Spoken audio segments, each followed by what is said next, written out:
And joining us now for a CNBC exclusive interview is the co-president of WWE, George Barrios. Welcome. Thanks for having me. That's quite a moonshot stock performance that you've got. Is it all on the recent media deals that you've signed with Fox and our parent company? Yeah, look, we've been on a tear for a while, executing our digital strategy, our direct-to-consumer strategy, growing the global business. We saw it in the results in Q2, but certainly the deals we signed with Fox and with USA that we announced about a month ago are transformational for us. So those were transformational and what's driven a large move in the stock price in the last few months. Today's move, though, what's that down to? What did you surprise people with? It's more of the digital side of things. Well, look, revenues were up 30%, all-time high, $280 million. Our adjusted OIBDA, which is our profit target, was up 80% to $43 million. Network subscribers were up 10%. Our digital views were 14 billion, up 60%. The time on digital platforms was 500 million. That was up 70%. So in essence, on every number that we've got, we just drove significant performance, and we raised our guidance for the year to 160 to 170 million. That social media following is pretty exceptional. Number 2 YouTube channel overall, 1 billion social media followers, I think, in total. When you compare yourself to other sports, your total balance of revenues coming from those new media platforms, are you well ahead of the rest? What are you doing right that perhaps NFL and the like isn't?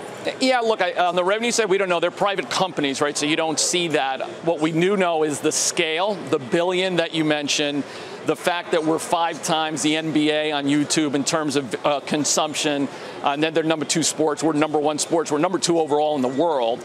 And the thing we've done is just we've been at it for 10 years, right? So some people early on said, I'm not sure about this social digital. It may cannibalize. And those are good thoughts. You know, we have those thoughts too, but we decided to err on going all in.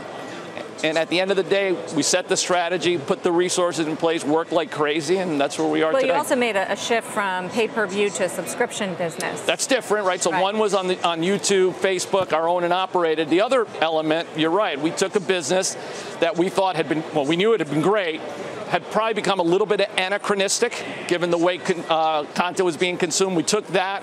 We now have a 12,000-hour library, bundled that together, and it's second largest business, our direct-to-consumer network. WWE, I guess, is a cross between sports and entertainment. That's why we call it sports entertainment. Right, there we go. So I guess the fans, is it volatile, your viewing figures, based on when you have a real star at the time, and how much does that change things, like Ronda Rousey coming through? Does that make a big difference, and can it fall away when their stars fall and you don't have someone like that or John Cena that's really kind of attracting attention? Sure. Look, we did about 5.5 billion hours of video consumed around the world last year, 75% outside the U.S. We'll do 5 to 6 billion again this year, and your point's a good one. I'd actually say, depending on where the stars are from, if our champion's from India, is our champion from China, from Latin America, you'll see different amounts of consumption around the world. What we're lucky is we have a constellation of stars, right? So there's always a top star, but there's a constellation. So whether it's John or Ronda or Roman Reigns, we'll always be able to drive engagement. Can you give us an update on those TV deals that you made that investors were so excited about with NBC and with Fox, of course, and what the advertising has been looking like? Sure. Look, I mean, as we announced, the deals in total are about 3.6 times what they were before. If we kept all our international Raw and SmackDown deals flat, we'd go from about 270 million in revenue for Raw and SmackDown to almost 600 in 3 years. So that's what, people have said, well, there's significant operating cash flow that'll come from that, and obviously that's now reflected in the stock price.